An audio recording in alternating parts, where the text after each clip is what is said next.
Mag-subscribe bago panoorin ang video. Daghang salamat. Sweaters result March 11, 2024. 2 p.m. result 126. 5 p.m. result 963. 9 p.m. result 882. Shoutout muna tayo. Salamat po mga ma'am-share. Congrats po sa inyong lahat. Ito na po ang best angle para sa March 12, 2024. 2 p.m., 5 p.m., at 9 p.m. Result angle ngayon 123689. Messing number 0457. Best and pairing number para sa March 11, 2024. Probables combination. Best padakit guide and combo. Best 2 angle. Best 2 angle. Least number. Best double angle. Best doubly combo. Special number. Maintain 3 days. Hearing and best combination. PM. Hope to win po tayong lahat. Congrats sa mga mananalo bukas. Sa mga hindi pa nananalo PM na po kayo. Good luck. Alamin ang iyong mga panaginip at maswerteng numero ayon sa mga kahulugan nito. Panaginip tungkol sa mga hagdan na kahulugan at simbolismo. Sa artikulo ngayon, magtatagal tayo sa mga pinaka-underrated na bayani ng ating pang-araw-araw na buhay hagdan. Mula sa luma at pagod na hagdan na humahantong sa isang atak hanggang sa magagandang hubog na hagdan, ang mga hagdan ay matatagpuan sa lahat ng dako at mayroon silang isang mahalagang papel sa ating buhay. Gayunpaman, alam mo ba na ang mga hagdan ay isang malaking simbolo din sa aming mga pangarap? Kapag nangangarap tungkol sa mga hagdan, naabot natin ang kailaliman ng ating isip kung saan kahit na ang mga hagdan ay may isang buong iba pang kahulugan. Kaya, kung sinusubukan mong umakyat sa isang matarik na paglipad ng mga hagdan o pagbaba ng isang hagdanan, ang mga pangarap na ito ay maaaring magbigay sa iyo ng malalim na pananaw. Patuloy na magbasa upang malaman ang higit pa. Espiritual na kahulugan at simbolismo ng mga panaginip sa hagdan. Ang mga hagdan ay higit pa sa isang istruktura na magdadala sa iyo mula sa isang antas patungo sa isa pa. Marami rin silang simbolismo na nagsasabi ng maraming tungkol sa aming mga hamon at adhikain sa buhay. Sa seksyong ito, pag-uusapan natin ang iba't ibang simbolismo at nangangahulugang hawak ng panaginip na ito. 1. Need for guidance. Ang mga panaginip tungkol sa hagdan ay maaaring nangangahulugang hindi tayo nakakaramdam ng espiritual na natutupad at naghahanap tayo ng gabay o mas mataas na kapangyarihan upang matulungan tayo. Ang pangarap na ito ay maaari ring mga hulugan na nawawala ka sa pagka-espiritual sa iyong nakakagising na buhay kung natigil ka sa hagdan sa iyong panaginip. Ang pananaginip tungkol sa mga hagdan ay maaari ring nangangahulugang nais mong masira mula sa iyong mga limitasyon at hangganan at naghahanap ka ng paliwanag. Nais mong galugarin ang iyong sarili at makita ang mga bahagi ng iyong pagkatao na hindi mo pa nakita. Mayroon ding mga kaso na ang mga hagdan ay maaaring bigyang kahulugan bilang isang pagsubok. Marahil, may isang bagay na hamon sa iyo sa espiritual at iniisip mo kung ano ang bagay na ito dahil pinipigilan ka nito na lumaki at umuunlad. 2. Social status. Ang mga hagdan ay makikita bilang isang simbolo ng iyong katayuan sa lipunan. Ang mga hagdan sa iyong mga pangarap ay maaaring kumatawan sa mga taong may higit na katayuan at kapangyarihan kaysa sa iyo. Halimbawa, kung ikaw ay natigil sa ilalim ng mga bituin, nangangahulugan ito na sa tingin mo ay kailangang mapabuti ang iyong katayuan sa lipunan. Kung mayroon kang isang trabaho na hindi ka natutupad at pinatuyo ang buhay sa iyo, nahihirapan na umakyat sa hagdan ay maaaring kumatawan sa pagsisikap na inilalagay mo sa paggawa nito sa isang mas mahusay na posisyon. Ang mga hagdan ay maaari ding maging isang simbolo ng mga tao na may higit na awtoridad at katayuan kaysa sa iyo. Maaari mong pagtatanong sa iyong sariling katayuan kumpara sa mga taong ito sa paligid mo. 3. Obstacles. Ang mga hagdan ay maaaring kumatawan sa emosyonal o pisikal na mga hadlang na kailangan nating pagtagumpayan sa ating nakakagising na buhay. Kinakatawan nila ang mga hamon na narating natin sa iba't ibang lugar ng ating buhay, tulad ng aming personal na paglaki, pakikipag-ugnayan sa ibang tao, at sa ating karera. Para sa kadahilanang ito, ang mga panaginip na nagsasangkot sa mga hagdan ay maaaring bigyang kahulugan sa maraming iba't ibang mga paraan. Halimbawa, kung umakyat ka sa hagdan sa iyong mga panaginip, nangangahulugan ito na talagang sinisikap mong makamit ang layuning ito.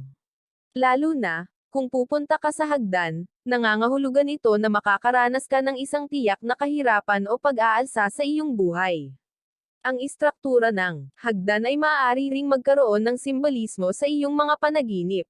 Halimbawa, kung ang mga hagdan ay nasira, maaaring nangangahulugang ang mga hadlang ay iyong sariling kawalan ng katiyakan at kawalan ng kapanatagan. Gayunpaman, kung ang mga hagdan ay mahusay na binuo, nangangahulugan ito na tiwala ka na malalampasan mo ang lahat ng mga hadlang na darating sa iyo. 4. Propesyonal na buhay. Ang mga hagdan ay madalas na lumilitaw sa aming mga panaginip kapag kami ay nasasaktan sa aming mga karera sa ngayon. Ang mga hagdan sa iyong mga panaginip ay maaaring kumatawan sa mga hakbang na kailangan mong gawin upang umunlad sa trabaho, tulad ng pagkuha ng mas maraming responsibilidad o pagkuha ng pagsasanay. Kapag lumitaw ang mga hagdan sa iyong mga pangarap, dapat mong suriin kung nasisiyahan ka ba sa iyong propesyonal na buhay. Nararamdaman mo ba na lumalaki ka at natututo sa iyong trabaho, o sa palagay mo ba ay natigil ka sa isang nakagawiyang nais mong makawala? Nagtataka ba ang iyong isip kung ano ang magiging kagaya ng pagbabago ng iyong karera, o kahit na magsimula ng isang negosyo ng iyong sarili? Kung ang sagot ay oo, ang panaginip na ito ay marahil ay nagsasabi sa iyo na kakailanganin mong gumawa ng maraming mga hakbang upang mapunta ang mga bagay na ito. 5. Mga layunin. Ang maraming mga panaginip tungkol sa mga hagdan ay konektado sa pagnanais na maabot ang isang layunin, maging isang personal o isang propesyonal na layunin na iyong itinakda para sa iyong sarili. Ang pangarap na ito ay maaari ring simbolo ng mga paghihirap na iyong nakatagpo habang sinusubukan mong maabot ang layuning ito. Mayroon ka bang maraming mga hadlang at pag-aalsa? Kung ito ang kaso, ang iyong panaginip marahil ay kasangkot sa iyo na nagpupumilit na umakyat sa hagdan o kahit na bumagsak sa kanila. 6. Ang paglalakbay ng buhay. Ang mga hagdan sa iyong mga panaginip ay maaaring maging isang representasyon ng pagtaas ng buhay. Bukod sa ating kakayahang pagtagumpayan ang mga hamon, ang panaginip na ito ay maaari ring sumisimbolo sa ating paglalakbay sa buhay. 7. Stress. Ang mga panaginip tungkol sa mga hagdan ay maaari ring mga hulugan na nakakaramdam ka ng labis at pagkabalisa sa paggising sa buhay. Maaari kang mahihirapan sa ilang mga lugar ng iyong buhay, at hindi ka dapat matakot na humingi ng tulong mula sa iyong mga malapit. Bukod dito, ang mga hagdan ay maaari ring mga hulugan na pupunta ka sa pagbabago at magsisimula ka ng isang bagong yugto sa iyong buhay. Ang kahulugan ng Biblia ng mga hagdan sa mga panaginip. Ang mga hagdan ay may isang mahalagang espiritual na kahulugan sa Biblia. Madalas silang nakakonekta sa paglalakbay patungo sa espiritual na paglaki at Diyos. Halimbawa, sa kwento ng hagdan ni Jacob, si Jacob ay nangangarap tungkol sa isang hagdan na nag-uugnay sa langit at lupa, at ang mga anghel ay umakyat at pababa sa hagdan na ito. Ang hagdan ay kumakatawan sa mga paraan kung saan nakikipag-usap si Jacob sa Diyos. Ang kwento ng Tower of Babel ay nagbabanggit din ng mga hagdan, kung saan ang mga tao ay nagtatayo ng isang tore upang maabot ang langit. Gayunpaman, kinakalat ng Diyos ang mga ito sa buong mundo dahil nalilito niya ang kanilang wika. Ang kwentong ito ay nagsisilbing paalala ng kahalagahan ng pagpapakumbaba sa ating espiritual na paglalakbay. Lahat sa lahat, ang kahulugan ng Biblia ng mga hagdan sa Biblia ay ang ating paglalakbay patungo sa espiritual na paglaki, at ang mga hadlang na kailangan nating pagtagumpayan upang maabot ito. Karaniwang panaginip ng mga pangka sa hagdan. Ang mga tiyak na detalye ng panaginip ay ang mga tumutukoy sa kahulugan nito. Sa pamamagitan ng pag-alala sa mga detalyeng ito, magagawa mong maunawaan ang kahulugan ng iyong mga pangarap. Upang matulungan ka sa ito, pag-uusapan namin ang tungkol sa ilang mga karaniwang pangarap sa hagdan at ang kanilang kahulugan. 1. Panaginip tungkol sa pagbagsak sa hagdan. Ang isa sa mga pinakakaraniwang pangarap pagdating sa hagdan ay bumabagsak sa kanila. Ang pagbagsak sa hagdan ay maaaring maging isang tagapagpahiwatig na hindi ka nagtagumpay sa isang tiyak na lugar sa iyong buhay, iyon man ang iyong romantikong o buhay sa trabaho. Ang pangunahing bagay na dapat mong ituon pagdating sa pangarap na ito ay ang naramdaman mo habang bumabagsak ka at paano nangyari ang pagbagsak. Halimbawa, ang ilang mga tao ay pakiramdam na mayroon pa rin silang kontrol kahit na sila ay bumabagsak, habang ang iba ay nakakaramdam ng ganap na walang magawa. Mabagal ba ang pagbagsak, at napigilan mo ba ang iyong sarili mula sa pag-crash, o mabilis kang nahulog ng walang oras na gumawa ng anuman? Kung mas mabagal ka at nagawang kumuha ng isang bagay upang mapahina ang iyong pagkahulog, maaaring nangangahulugang mayroon kang kontrol sa sitwasyon at hindi ka magtagumpay. Gayunpaman, kung ang taglagas ay mabilis at wala kang magagawa, nangangahulugan ito na wala kang magawa, at tila wala kang kontrol sa sitwasyon. Ang mga panaginip tungkol sa pagbagsak ng hagdan bilang isang resulta ng pagtulo ay maaaring nangangahulugang mababa ang iyong kumpiyansa at kailangan mong magtrabaho dito. 2. Panaginip tungkol sa pag-akyat sa hagdan. Mayroong maraming mga paraan na maaari kang umakyat sa hagdan. Maaari kang gumawa ng ilang mga hakbang sa isang oras, mabilis, o dahan-daang lumakad. Ang paraan ng pag-akyat mo sa hagdan sa iyong panaginip ay maaaring sabihin ng maraming tungkol sa kahulugan sa likod nito. Kung mabilis kang tumatakbo sa hagdan, nangangahulugan ito na mabilis mong malulutas ang isang tiyak na problema na iyong kinakaharap. Kung umakyat ka ng mabuti sa hagdan at dahan-dahan, iminumungkahi ng pangarap na ito na ang pag-unlad ng iyong kasalukuyang sitwasyon ay mahaba at unti-unti. Halimbawa, kung nag-apply ka para sa isang bagong trabaho na lagi mong nais, ang pangarap na ito na dahan-daang pataas sa hagdan ay nagsasabi sa iyo na makakakuha ka ng trabaho, ngunit sa isang mas mabagal na fashion. 3. Panaginip tungkol sa mga sirang hagdan. Ang mga panaginip tungkol sa nawasak o sirang hagdan ay nangangahulugang nawala ang ilang aspeto ng iyong pagkatao. Maaari rin itong tanda na naramdaman mong hindi ka umuusbong o hindi ka sapat. Kahit na nais mo bang sumulong sa iyong buhay, pakiramdam mo ay patuloy kang bumalik. 4. Panaginip tungkol sa mga hagdan ng walang rehas.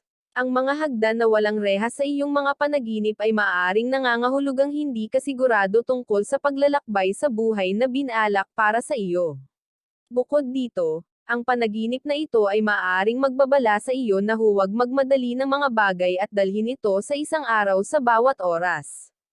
Panghuli, ang pangangarap tungkol sa mga hagdan na walang mga rehas ay maaaring nangangahulugang sa tingin mo ay wala kang suporta na kailangan mo sa iyong buhay. 5. Panaginip tungkol sa pagtakbo sa hagdan. Ang mga panaginip tungkol sa pagpapatakbo ng hagdan ay maaaring nangangahulugang gumagawa ka ng mahusay na pag-unlad pagdating sa iyong mga layunin. Gayunpaman, maaari rin itong mga hulugan na mabilis kang tumatakbo at hindi ka makaligtaan sa isang bagay na mahalaga. Bukod dito, ang pag-akyat sa hagdan ay maaaring nangangahulugang ikaw ay nasa iyong landas sa espiritual na paliwanag. Ikaw ay nagiging isang bukas na pag-iisip, kaluluwa, at progresibong tao. 6. Panaginip tungkol sa paglalakad sa hagdan. Ang mga panaginip tungkol sa paglalakad sa hagdan ay nangangahulugan na ang isang bagay ay hindi pupunta tulad ng iyong pinlano at nagsisimula kang mawalan ng pag-asa. Maaaring may ilang mga pagkabigo o mga pag-aalsa sa iyong buhay na nakakaramdam ka sa ganitong paraan. Ang panaginip na ito ay maaari ring sumisimbolo sa iyong takot sa pagkabigo, na nakakaramdam ka ng paralisado kapag hinahabol ang iyong mga layunin at pangarap. 7. Panaginip tungkol sa isang hagdanan ng spiral. Ang mga panaginip tungkol sa isang hagdanan ng spiral ay nangangahulugang ikaw ay nasa isang nakakalito na panahon ng iyong buhay. Hindi mahalaga kung pupunta ka o bumaba sa hagdan sa panaginip na ito. Ang panaginip na ito ay nagsasabi sa iyo na ang ilang mga nakakagulo na oras ay nauna sa iyo. Upang makita ang sitwasyon para sa kung ano ito, bigyan ang iyong sarili ng ilang oras, at bumalik ito sa loob ng ilang araw. 8. Panaginip tungkol sa isang kahoy na hagdanan. Ang mga kahoy na bituin sa iyong mga panaginip ay nangangahulugang ang iyong pag-unlad ay masalimuot at mabagal dahil sa tuwing gumawa ka ng isang hakbang na natatakot ka na masisira ang mga hagdan. Ang mga kahoy na hagdan ay maaari ring nangangahulugang nag-iisip ka tungkol sa ilang kaganapan na nangyari sa nakaraan. Gayunpaman, Mahalagang tandaan na hindi manirahan sa nakaraan, ngunit sa halip, mabuhay sa kasalukuyang sandali. Panaginip tungkol sa isang hagdanan ng baso. Ang pananaginip tungkol sa isang hagdanan ng baso ay nangangahulugan na naghahanap ka ng katotohanan at kailangan mo ito upang magpatuloy. Maaari rin itong sabihin na hindi ka sigurado, at tulad ng paglalakad mo sa mga eghel kapag kasama mo ang isang tao. 10. Panaginip tungkol sa isang hagdanan ng metal. Ang nakakakita ng mga hagdan na gawa sa bakal o bakal ay nangangahulugan na hinahanap mo ang iyong panloob na lakas. Kasalukuyan kang dumadaan sa isang magaspang na patch, at sa tingin mo ay kailangan mo ng suporta. Kung ang mga hagdan ay gawa sa pilak o ginto, nangangahulugan ito na iniisip mo kung paano mapapabuti ang iyong pinansyal na sitwasyon. Pangwakas na mga saloobin. Ang mga panaginip tungkol sa mga hagdan ay maaaring maisip na nakakaisip at kamanghamanghang. Ang mga pangarap na ito ay may mga nakatagong mensahe at kahulugan na makakatulong sa iyo na dumaan sa iyong nakakagising na buhay. Para sa kadahilanang ito, sa susunod na managinip ka tungkol sa mga hagdan, dapat mong subukang alalahanin ang pinakamaraming makakaya mong alisan ng takip ang kahulugan sa likod ng mga pangarap na ito. Inaasahan namin na ang artikulo ngayon ay nakatulong sa iyo na malaman ang tamang interpretasyon ng iyong panaginip at kung paano ito makakatulong sa iyo sa paggising sa buhay. Mga maswerteng numero, loto, swetres, lasto, doble, at triple. Abangan bukas. Iba't ibang mga kahulugan ng iyong panaginip at maswerteng numero. Part 31. Alamin ang iyong swerte ngayong 2024. Nandito na nga tayo sa exciting part. Bagong taon, bagong buhay, bagong pag-asa. Kaya tingnan natin kung ano nga ba ang mga ganap na posibleng harapin natin this year. Please subscribe my YouTube channel, Kuya Lotto Vlog. Maraming salamat po. God bless.